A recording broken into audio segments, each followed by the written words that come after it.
Bismillahirrahmanirrahim. Assalamualaikum warahmatullahi wabarakatuh.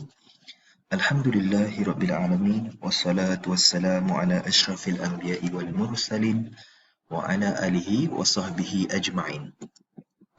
InsyaAllah hari ini kita akan sama-sama belajar di dalam mata pelajaran Faraid, tajuk yang baru iaitu pelajaran yang ke-6 bertajuk berhimpun dua cara mempusakai.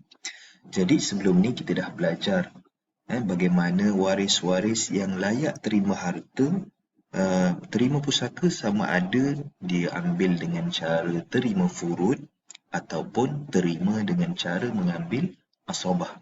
Tapi dalam tajuk ni, kita akan belajar situasi di mana seorang waris akan terima pusaka dengan cara asabah dan dia akan ambil secara furud juga.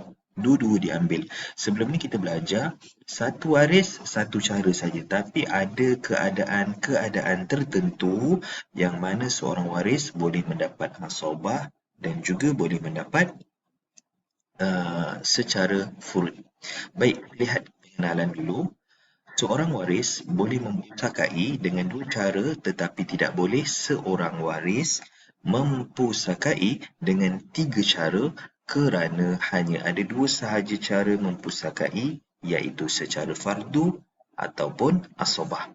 Baik, jadi dalam pengenalan ni dibagi tahu seorang waris limit dia terima ataupun cara dia terima hanya ada dua sahaja, iaitu fardu dan asabah, dua sahaja. Tak boleh ada tiga. Sebab dalam pembahagian harta secara faraid ni ada dua cara je. Tak ada cara yang ketiga. Sama ada dia ambil fardu ataupun asabah. Baik. Seterusnya kita akan lihat contoh situasi seorang waris terima dua cara pusaka. Macam mana boleh terjadi? Jadi situasinya contoh macam yang di bawah ni. Suami kepada si mati merupakan anak bapa saudara kepada si mati. Suami juga merupakan anak bapa saudara kepada si mati.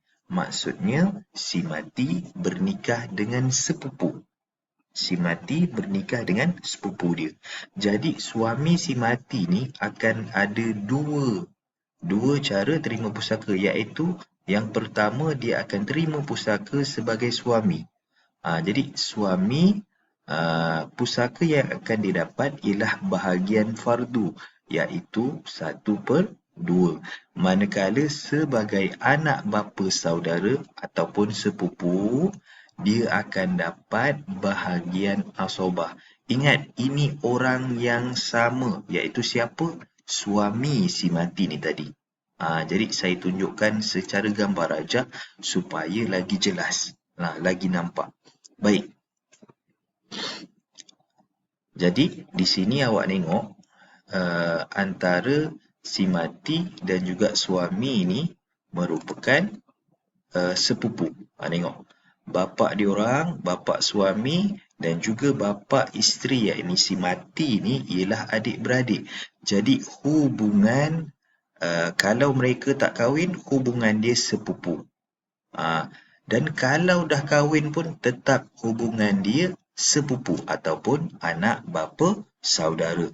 Jadi anak bapa saudara ni sebenarnya dah melayakkan dia untuk terima harta secara asabah. Dan apabila dia kahwin, wujud lagi satu hubungan, iaitu suami dan isteri.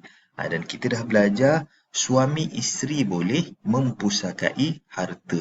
Jadi kalau kalau isteri ni mati, jadi suami ni akan dapat dua cara mempusakai. Satu sebagai suami kepada si mati, yang kedua sebagai anak bapa saudara ataupun sepupu kepada si mati.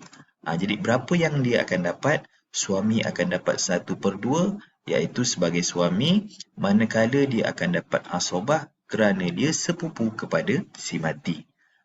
Jadi ini maksudnya berkumpul ataupun berhimpun dua cara mempusakai pada satu waris. Jadi inilah contoh situasi seorang waris boleh mempusakai dengan dua cara. Fardu pun dia ambil, asobah pun dia ambil. Ini satu contoh. Baik, seterusnya. Contoh situasi seorang waris mempusakai dengan tiga cara. Contoh situasi seorang waris mempusakai dengan tiga cara. Jadi kita dah belajar kat pengenalan tadi bahawa cara terima mesti ada dua je.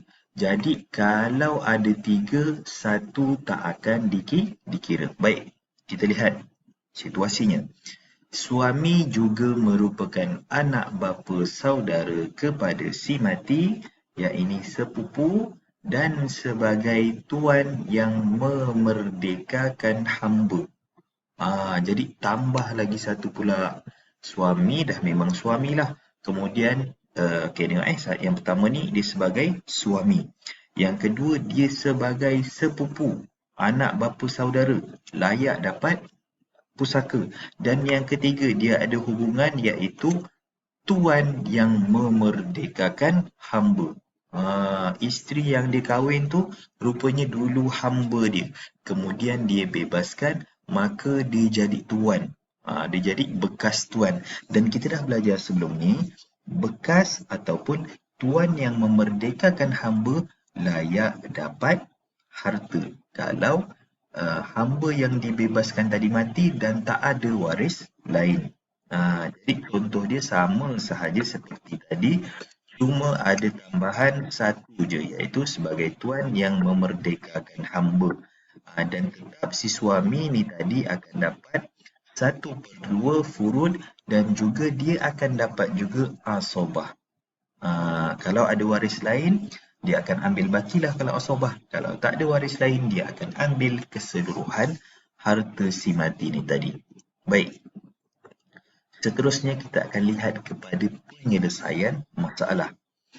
Seorang waris yang mendapat dua cara pusaka iaitu fardu dan juga asobah ada tiga masalah sahaja, iaitu yang pertama, suami juga merupakan anak bapa saudara, iaitu sepupu kepada si mati. Yang kedua, suami juga merupakan tuan yang memerdekakan kepada si mati. Dan yang ketiga, bapa atau datuk yang disertai waris furuk. Waris furuk ni kita dah belajar, maksudnya waris yang ke bawah lah. Waris furuk perempuan sahaja. Jadi dalam mempusakai dengan dua cara ni hanya terjadi kepada tiga situasi ni sahaja. Yang pertama ni, yang kedua dan yang ketiga. Ada tiga sahaja, tak ada yang lain. Jadi insya-Allah dalam video yang akan datang saya akan tunjukkan pula jalan kerja, cara kira untuk mencari sah masalah dan juga bahagian untuk waris-waris yang terima pusaka secara dua cara ini. Jadi itu sahaja untuk hari ini. Semoga apa yang saya sampaikan bermanfaat. Bitaufiq wal hidayah. Wassalamualaikum warahmatullahi wabarakatuh.